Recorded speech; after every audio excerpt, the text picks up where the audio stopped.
여러분, 상상 한번 해보시죠.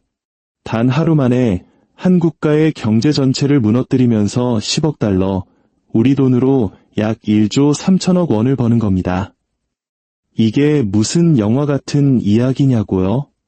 아니요, 1992년에 조지 소로스가 실제로 벌인 일입니다. 이 남자는 역사상 가장 논쟁적인 인물 중 한 명입니다. 어떤 사람들은 그의 자선 활동을 칭송하며 현대의 성자라고 부르지만 또 다른 사람들은 그의 무자비한 금융 공격을 비난하며 악마적 투기꾼이라고 부르죠. 대체 어떻게 이 금융계의 마스터마인드는 영웅과 악당, 이 두 개의 얼굴을 동시에 갖게 되었을까요? 소로스는 영국 파운드화를 공매도해서 잉글랜드 중앙은행, 즉 영란은행을 무릎 꿇리면서 억만장자가 되었습니다.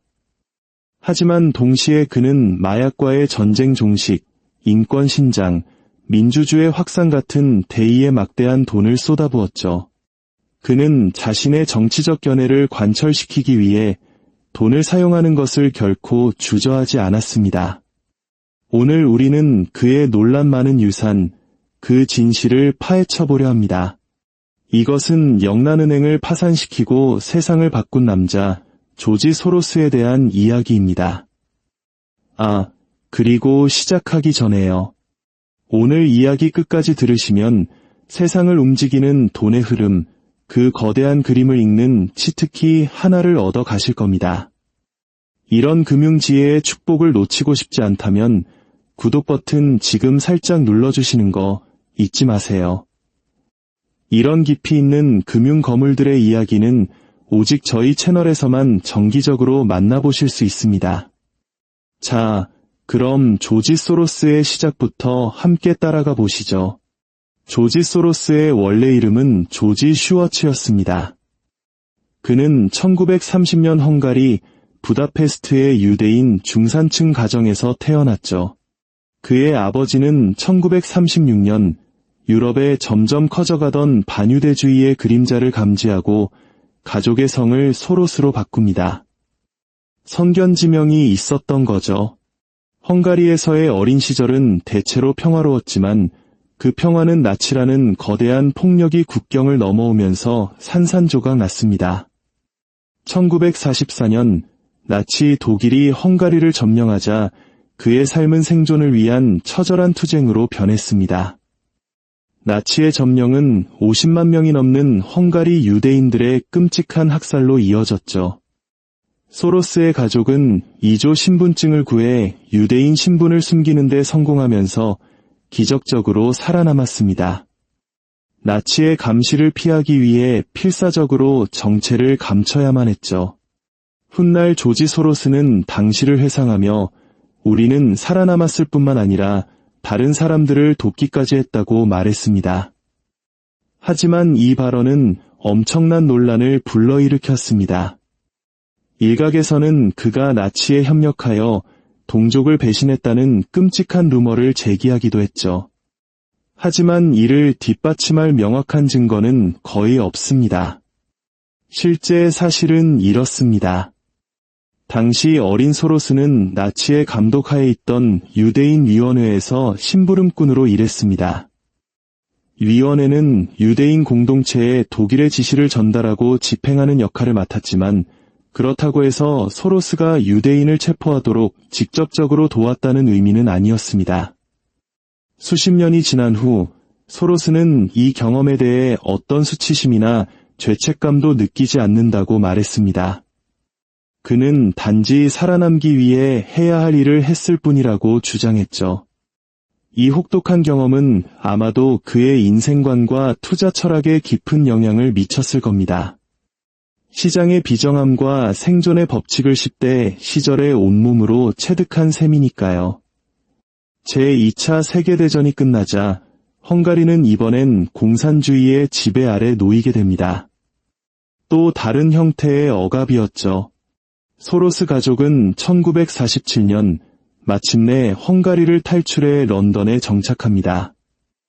런던에서 조지는 런던 정치경제대학교에서 공부하는 동안 생활비를 벌기 위해 온갖 허드렛 일을 마다하지 않았습니다.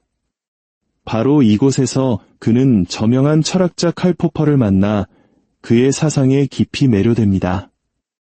포퍼 교수가 주창한 열린 사회라는 개념은 훗날 소로스의 세계관을 형성하는 가장 중요한 뼈대가 되죠. 하지만 그는 이론적인 토론에만 머무는 것에 만족하지 못했습니다.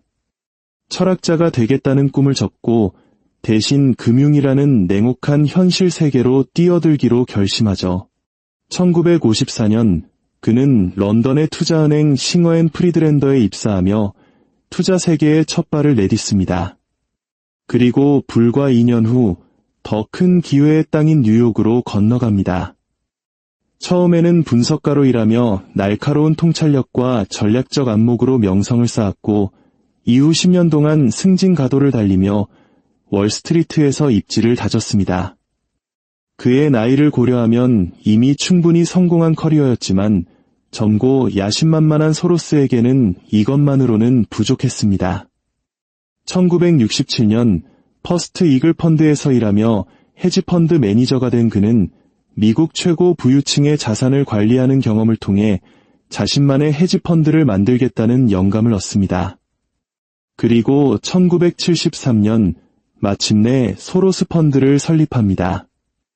이 펀드는 훗날 역사상 가장 성공적인 헤지펀드 중 하나로 꼽히는 퀀텀 펀드로 이름을 바꾸게 되죠. 그는 자신의 대담한 투자 전략을 펀드에 적용하며 폭발적인 성장을 이끌었습니다. 시장을 읽는 날카로운 직감으로 1987년의 블랙 먼데이 주식시장 붕괴 같은 중대한 사건들을 예측하기도 했죠. 물론 그의 모든 예측이 다 들어맞았던 것은 아닙니다. 그도 실패를 경험했죠.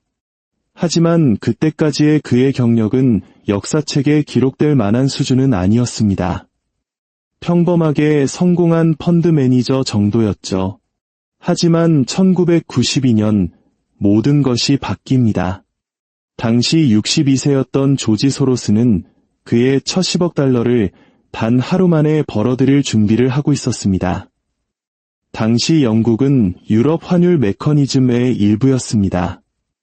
이걸 쉽게 설명하자면 여러 유럽 국가들이 자국 통화의 가치를 서로 일정 범위 내에서 묶어두기로 한 약속 같은 겁니다.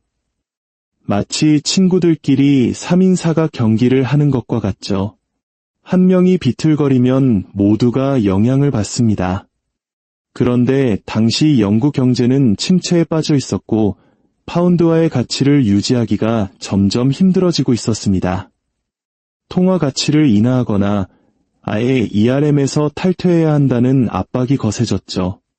결국 영국 정부는 파운드화를 변동환율제로 전환하기로 결정합니다. 즉, 시장의 수요와 공급에 따라 파운드화의 가치가 자유롭게 움직이도록 풀어준 것이죠. 결과는 끔찍했습니다. 파운드화 가치는 속절없이 폭락했습니다. 바로 이 지점에서 조지 소로스는 기회를 포착했습니다. 그는 독수리의 눈으로 이 상황을 예의주시하며 뛰어들 준비를 하고 있었죠. 소로스는 무려 100억 달러에 달하는 자금을 동원해 파운드화에 대한 숏포지션, 즉 공매도에 들어갑니다. 공매도가 뭐냐고요? 아주 쉽게 말해 특정 자산의 가격이 떨어질 것에 베팅하는 겁니다. 예를 들어 친구의 한정판 운동화 가격이 곧 폭락할 것 같다고 예상되면 친구에게 운동화를 빌려서 지금 비싼 값에 팝니다. 며칠 후 예상대로 가격이 폭락하면 싼 값에 다시 사서 친구에게 돌려주고 그 차액을 챙기는 거죠. 소로스는 바로 이 전략으로 영국 파운드화가 망가질 것이라는데 자신의 모든 것을 건 것입니다. 이건 엄청나게 위험한 도박이었지만 그 결과는 금융 역사상 가장 수익성 높은 거래 중 하나로 기록되었습니다. 운명의 날, 1992년 9월 16일, 훗날 검은 수요일이라 불리게 될 바로 그날, 소로스는 하루 만에 10억 달러 이상을 벌어들였고 영란은행을 파산시킨 사나이라는 칭호를 얻게 됩니다.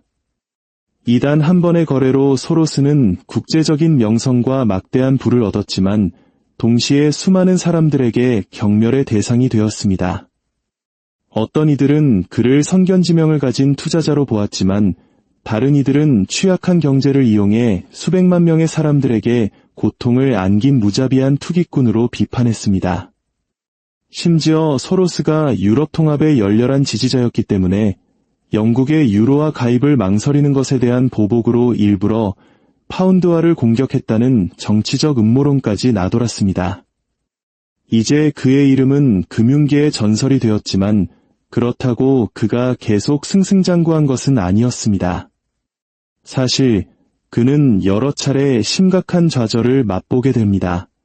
1994년 그는 미국 달러가 일본 엔화에 대해 강세를 보일 것이라고 예측했지만 시장은 정반대로 움직여 달러 가치는 연중 내내 하락했습니다.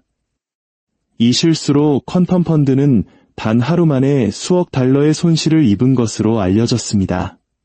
그리고 1997년 그는 훨씬 더 논쟁적인 베팅을 합니다.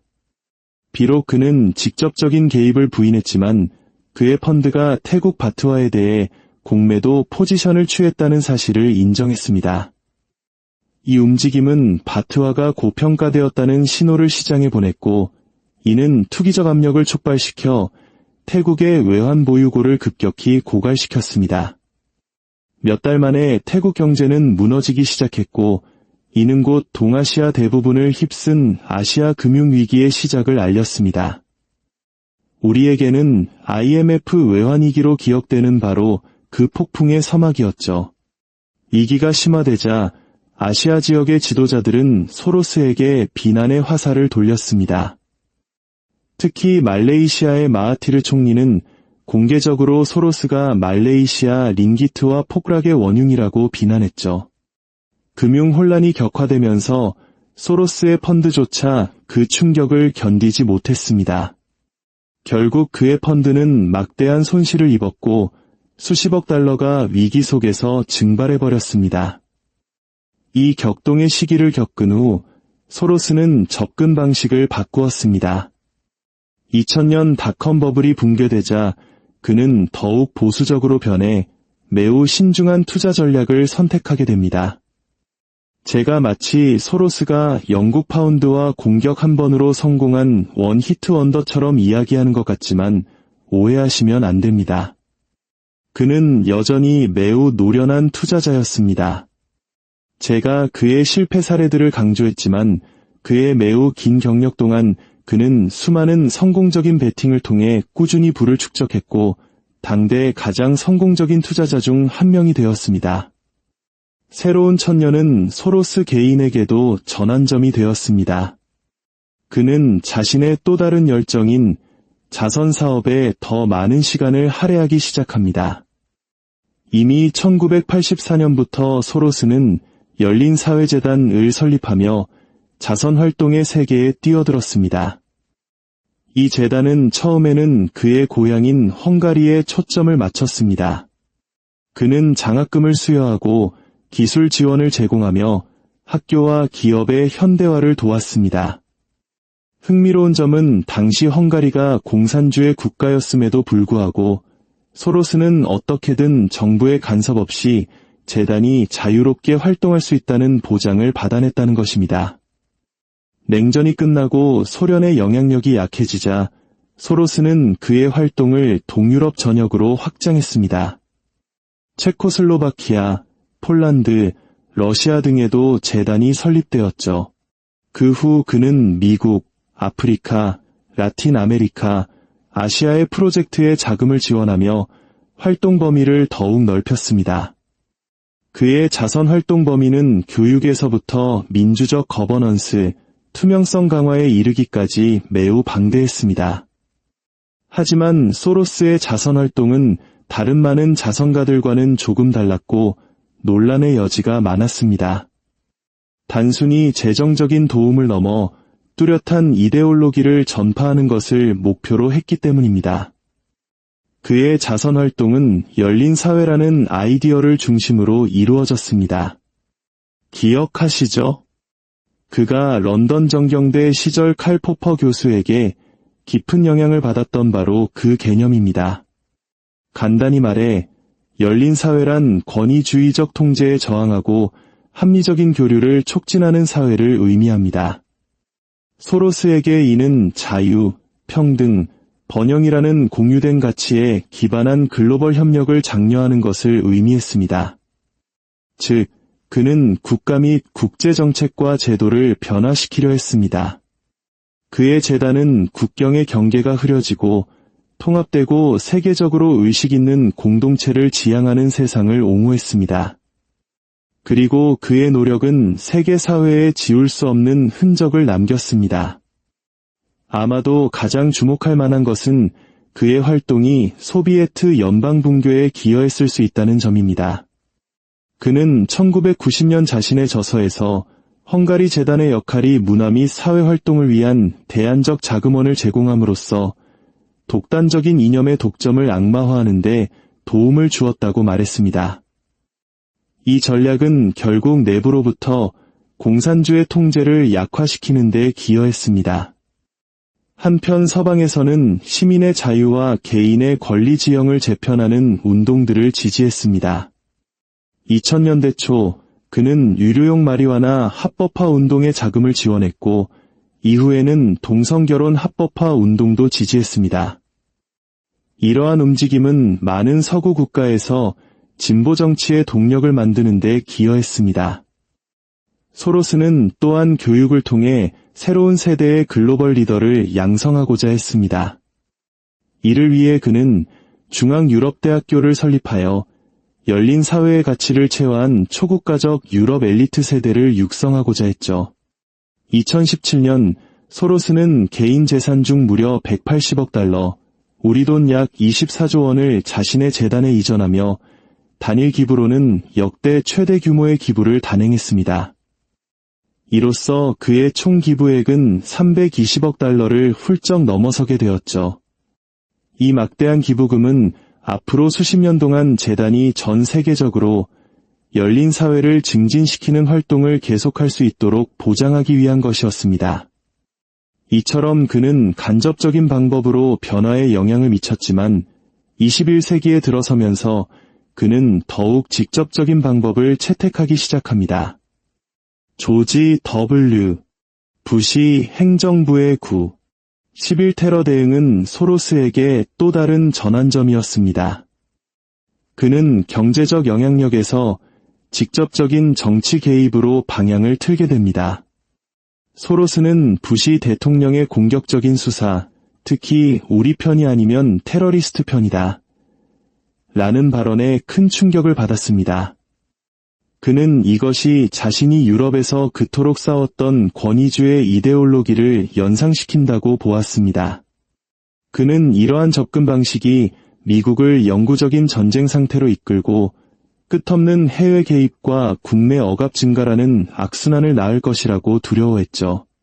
그는 미국인들이 부시의 극단적인 이데올로기를 공유하지 않으므로 회복이 가능하다고 믿었습니다.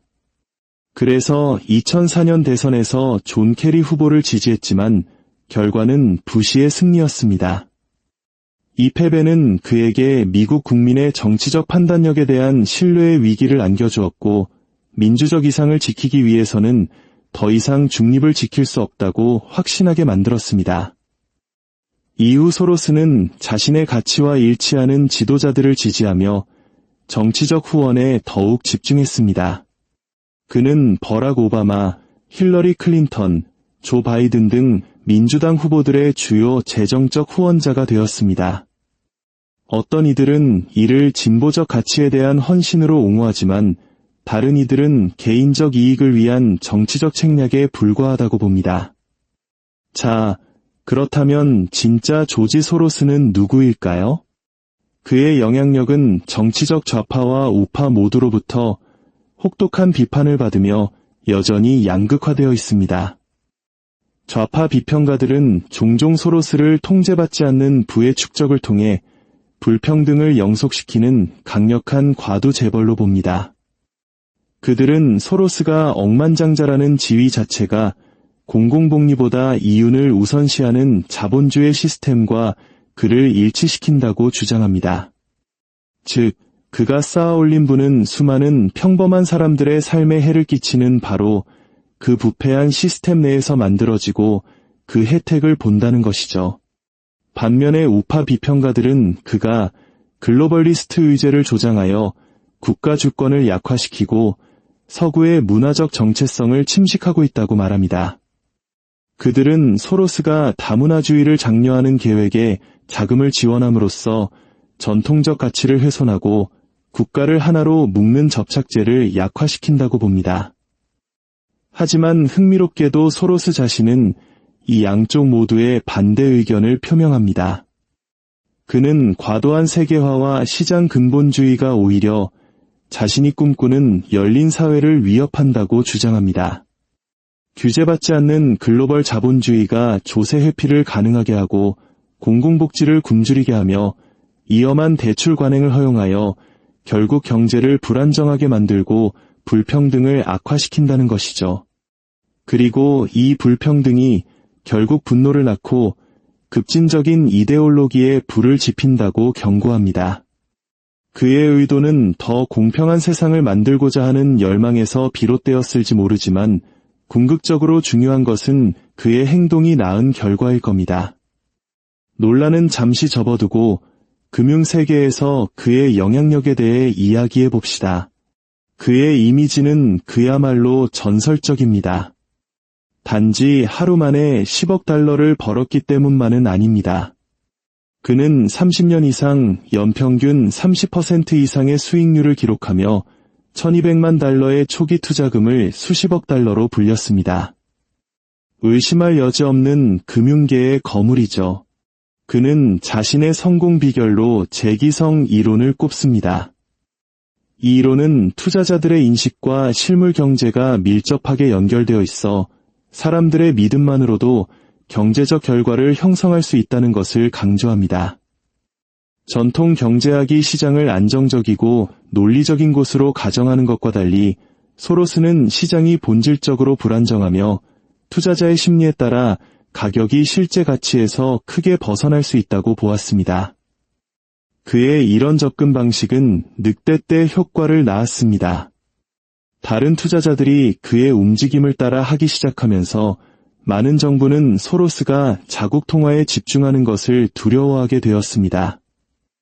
그가 움직이는 것만으로도 감당할 수 없는 금융위기가 촉발될 수 있었기 때문이죠. 하지만 그의 금융활동이 타당한 비판을 받는 한편 그는 임팩트 투자의 선구자이기도 했습니다. 임팩트 투자는 재무적 이익과 사회적 이익을 동시에 추구하는 투자 전략입니다. 이는 전통적인 금융가들이 보통 무시하는 영역까지 투자를 확장하여 긍정적인 사회 변화를 이끌어내는 것을 목표로 합니다. 조지 소로스의 금융적 통찰력과 이념적 추구는 그를 우리 시대에 가장 영향력 있으면서도 분열적인 인물 중 하나로 만들었습니다. 그의 전설적인 투자는 금융시장을 뒤흔들었고 그의 열린사회재단은 전 세계적으로 긍정적인 사회 및 정치적 변화를 이끌었습니다. 어떤 이에게 그는 더 공평한 세상을 추구하는 미래, 지향적인 자선가입니다.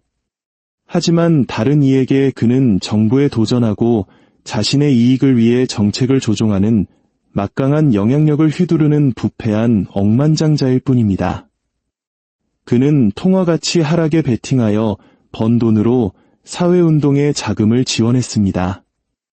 그의 개입은 자선활동이 끝나고 권력이 시작되는 지점에 대한 열띤 논쟁을 불러일으킬 수밖에 없습니다. 여러분은 어떻게 생각하시나요? 조지 소로스는 시대를 앞서간 개혁가일까요? 아니면 이타주의의 탈을 쓴 거대한 권력욕의 화신일까요? 그의 유산은 명확한 흑백으로 나뉘지 않는 복잡한 회색지대에 놓여 있는 것 같습니다. 여러분의 생각을 댓글로 자유롭게 남겨주세요.